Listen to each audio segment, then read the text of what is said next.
কি করছেন? ছুটছেন কেন? ছুটছেন কেন? এখানে কি করছেন? ছুটছেন কেন? ছুটছেন কেন? ছুটছেন কেন? ছুটছেন কেন? ছুটছেন কেন? ছুটছেন কেন? ছুটছেন কেন? কি আছে ব্যাগে? পরীক্ষার প্রশ্নের উত্তর কি? এগুলো হাতে হাতে এগুলো কি? কোথায় পেলেন? কোথায় পেলেন এগুলো? এগুলো কোথায় পেলেন? এগুলো প্রশ্নের উত্তর কোথায় পেলেন? প্রশ্নের উত্তরপত্র নিয়ে কোথায় পেলেন? ও দিদি, ও দাদা, ছুটছেন কেন? ও দাদা, ছুটছেন কেন? কোশ্চেন কিভাবে লিক করছিলেন দাদা? প্রশ্ন ওর ক্যামেরার সামনে পড়ে পড়ি পড়ি করে দৌড়। কেউ দৌড়লেন ঝুপড়ি ঘরের অলিগলি দিয়ে। ছুটছেন কেন? হ্যাঁ, ছুটছেন কেন? দৌড়তে দৌড়তে অনেকে ঢুকে পড়লেন জঙ্গলে। কেউ দৌড়ঝাঁপ না করে পরীক্ষা দিলেন পরীক্ষা কেন্দ্রে না ঢুকেই। টাইম পেরিয়ে গেছে, কলেজের গেট বন্ধ হয়ে গেল, আপনি এখানে?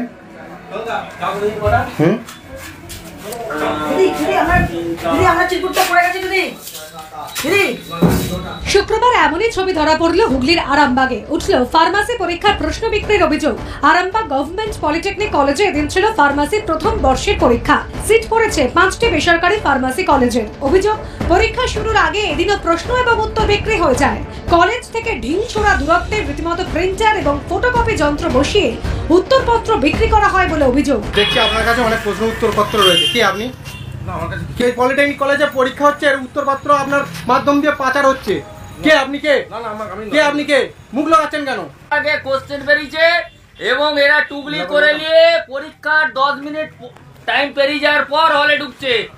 এই পরীক্ষাটা কিভাবে হতে পারে? স্থানীয় বাসিন্দারা প্রতিবাদ করলে পরীক্ষার্থীদের সঙ্গে শুরু হয় বাদানুবাদ। সরকার চাইছে, আমি এখানে সাধারণ মানুষ, আমি সাধারণ মানুষ দেখতে পাচ্ছি এখানে টোটাল জেরক্স সব মাইক্রো জেরক্স টুকলি করছে।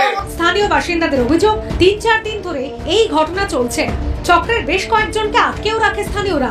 কেউ আবার পরীক্ষার্থীদের সাহায্য করতে গিয়ে ধরা পড়ে নিজেকে দাবি করেন গার্ড হিসেবে। দিচ্ছি যে এখানে নাকি 2 নম্বরে কিছু কাজ হচ্ছে। 2 নম্বরে কি? 2 নম্বরে কোশ্চেন লিক হয়েছে? হ্যাঁ, কি করছেন? কোশ্চেন লিক হয়েছে নাকি বলতে পারবো না। হ্যাঁ, আপনি গার্ড দেওয়ার কে? এই যে কলেজের প্রফেসর প্রিন্সিপাল, সে আধ ঘন্টা থেকে 1 ঘন্টা আগে প্রশ্ন উত্তর একবারে সমস্ত মেল করে দিচ্ছে। তার বিনিময়ে প্রচুর টাকার রফা হয়েছে। হ্যাঁ, এই যে ফার্মাসির যে লাইসেন্সটা, এই লাইসেন্সটা মানুষ, এটা তো একটা, ধরুন সে ফার্মাসির লাইসেন্স করার পর একটা ওষুধ দোকান করবে, সে যদি টুগলি করে পাস করে যদি পরীক্ষা দিয়ে সে একটা লাইসেন্স নিয়ে ওষুধ দোকান করে, সে তো পেটে যন্ত্রণার ওষুধ মাথা যন্ত্রণায় দিবে। মানুষের জীবন নিয়ে ছেলে খেলামি হচ্ছে এটা। এর যে এই কলেজের যে প্রিন্সিপাল, একে অ্যারেস্ট করা দরকার। পরে পুলিশ এসে পরিস্থিতি নিয়ন্ত্রণ করে। পুলিশ জানিয়েছে, ঘটনায় জড়িত সন্দেহে 3 জনকে আটক করা হয়েছে। তাদের জিজ্ঞাসাবাদ করা হচ্ছে। তবে এই বিষয়ে কোনো প্রতিক্রিয়া পাওয়া যায়নি কলেজে। এ বিষয়ে কলেজের অধ্যক্ষ অরূপ কুমার রায়কে বারবার ফোন করা হলেও তিনি ধরেননি। তার প্রতিক্রিয়া নেবার চেষ্টা করা হলেও কলেজে ঢুকতে দেওয়া হয়নি। বাপন সাঁতরার রিপোর্ট, এবিপি আনন্দ, হুগলি।